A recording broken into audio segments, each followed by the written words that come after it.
in English, WAPLA forum name Hyperbytes, and we're going to continue our page management module.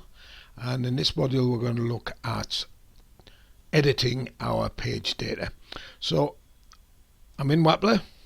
First thing obviously I'm going to have to do is to create the update API action that we will require. So I'm going to go into add an API action, update page data.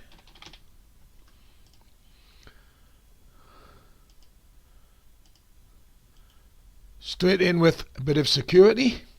So let's just straight away add our security provider in. Our security restrict, only allowed by administrators. Otherwise, send them off to the login page. And now we're going to update our table. So we're going to add an action. We're going to database actions. We're going to do a database update. Let's look at our options. Let's select our data, and now we're in the page content. And you can see what I've done is I've created all of the appropriate inputs that we require, the posts, etc. There's a couple of things that we're not going to update. It's already been created, so we are not going to update the creator ID. Our page type is set in stone now, so we're not going to do that page type. We're going to preserve whether that post is online at the moment. And the date created will remain the same, so we're not going to update that, but our date edited will be updated to now.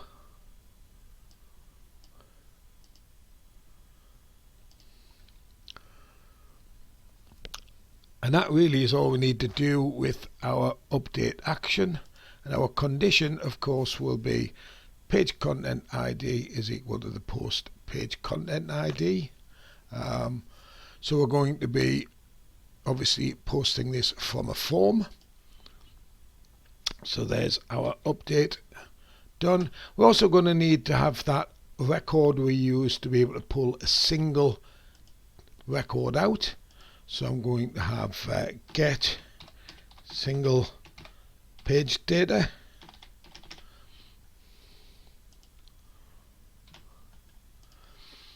What this is going to do is we're going to use a get parameter to get this page content ID here.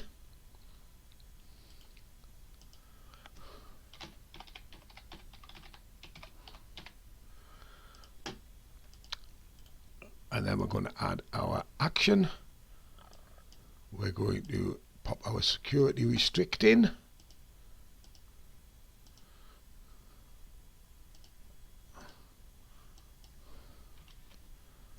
I can't stress the importance of making sure that all of these API actions are secure.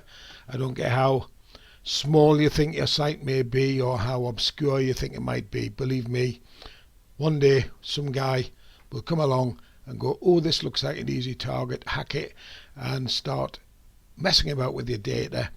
Or same applies if you've got a not properly secured server. They will start using you as a mail relay. So security really has to be a biggie in all cases.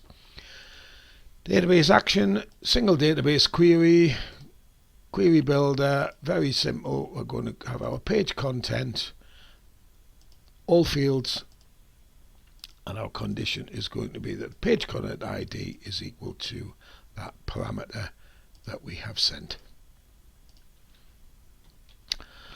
Okay, so hopefully that's the API actions that we need all sorted now. If I go back into our page content screen, we have a button here, and what are we going to do on that button? Well, as we've done on so many occasions before, we're going to add a dynamic event. We're going to have a mouse click event, and we're going to call up that single server action. So what we need to do is first obviously add that in. So we're going to go data, we're going to go into server connect, and we're going to have con single page, That will contain the data from a single page query, and we can get that. Get single page data is the query that will pull that in. Page content ID at this stage is not set, so we're going to set this at no auto load.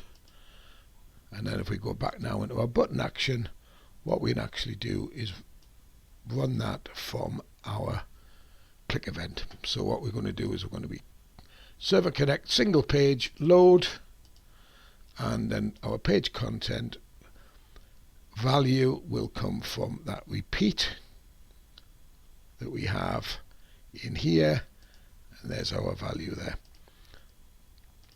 So when we click that button, that's going to run that server action. It's going to pull the data applicable to that specific page over to your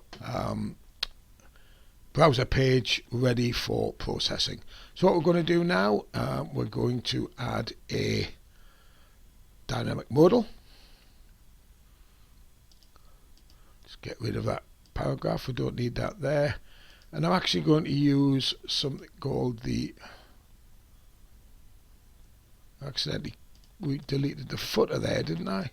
Let's see if Control Z will fix that for us. Yes, it did. Want rid of that paragraph.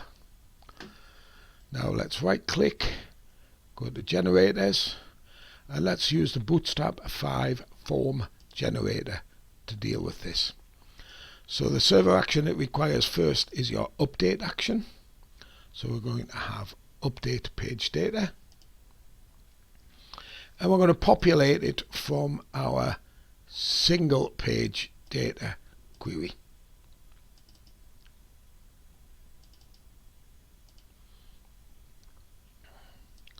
Okay, I'm just going to open that up a little bit. So right, let's work through our fields. Our page content ID, that doesn't need to be seen at all, so let's hide that. Our title and description, important. Our online is going to default with checkbox, that's great. Date created and date edited, I'm actually going to put them back to text because I much prefer to use the Wappler time and date picker to the, actually, you know what, we don't actually need them in at all, do we? Because we're doing that programmatically at server level end anyway. Our event start, I will definitely set the text, and our lat and lang number, that's not a problem, albeit they're going to be decimal, so we actually, let's leave them as text as well. Our geo is a text box, that's not a problem. Our page type is going to be a text, that's great. Our event end, again, I'm going to actually default that back to text. Our creator ID is set at server level, as is our last editor ID. So that appears to be everything that we need to be on there. Perhaps we want to maybe just move them around a little bit.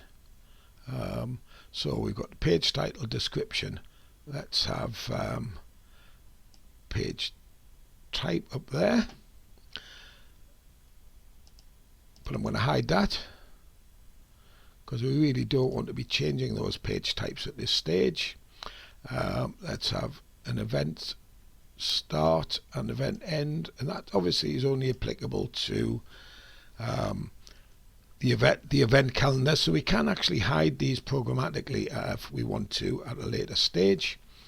And then we've got geocoding information just in case we want to place these on a map, and then lastly we have our online flag. So let's create that. There we are, we've got our form automatically created for us. I'm just going to make that modal large, give it a title,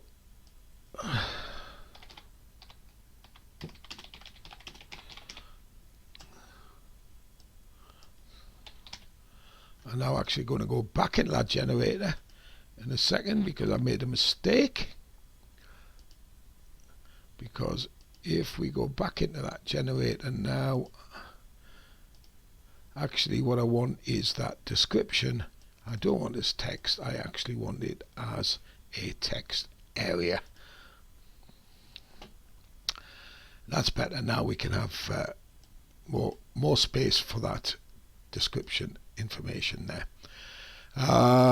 Let's give that heading a little bit of colour, shall we? So background, let's say green.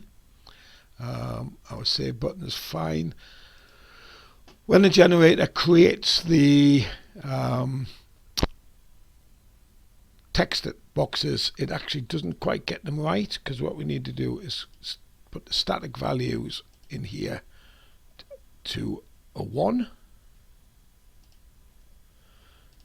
for the actual checkboxes themselves, and also it gets the condition wrong for the setting of the checkbox. So it gives it a value, but actually what we want to do is to set checked.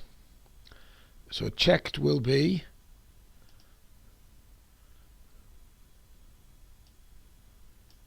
single query, single page data.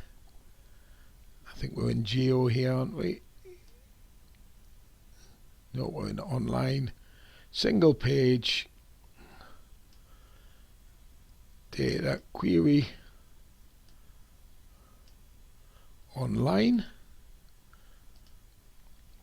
In other words, we checked if there's a value there. We can actually take that other one out, and we can also, with our with our geo, we can do exactly the same thing.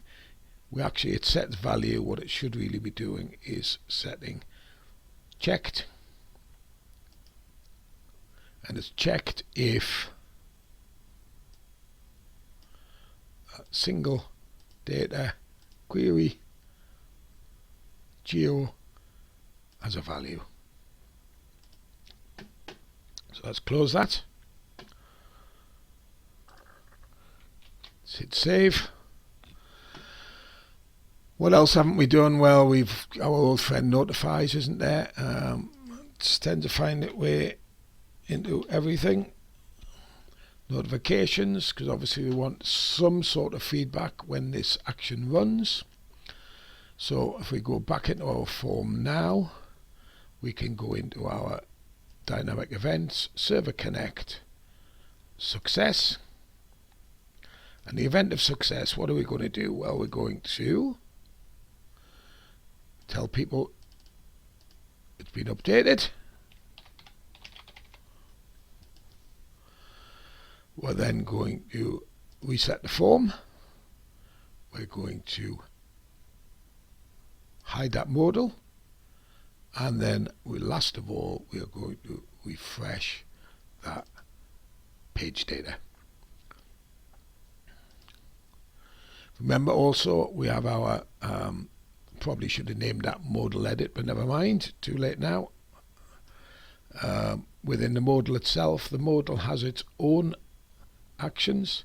So on hide of that modal, let's just make sure that that form is in fact cleared, just so people don't get a quick glimpse of the data before that data refreshes when we go back into the next action. I guess now it's probably time to see whether we've got everything right. So let's just make sure everything's saved. I'm going to hit that view and browser button. Let's have a look at my first page. Straight away nothing works. I know exactly why that is. We kind of forgot to do something in this click event of this button, didn't we? Hope you noticed, because I didn't. Within that click event, within our flow, no, it wasn't a flow, it was just a run action. We actually should open that modal as well. It would help so we can actually see what we're doing. Hit save on that.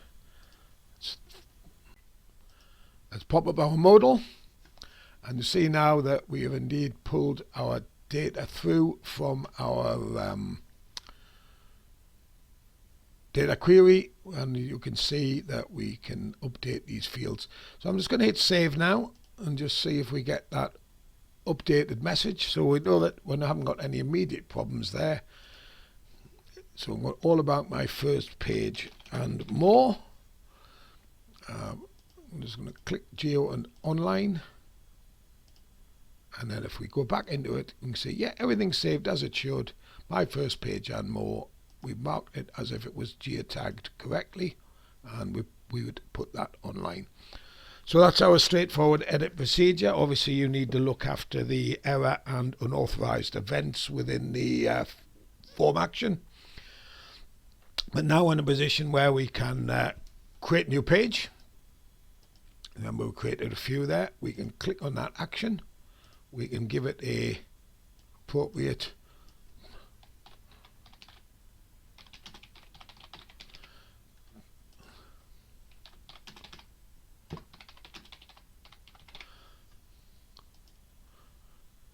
date. I'm not going to mess about with getting that precise. Click on that and you can see that automatically we are updated there. So that gives us the opportunity now, or the option to be able to edit that basic data that we need for the pages. So what we need to do now is look at the ability to be able to add images to that, and to be able to view any comments and reactions that have been attached to that page. So we'll do that in the next unit. I hope to see you then.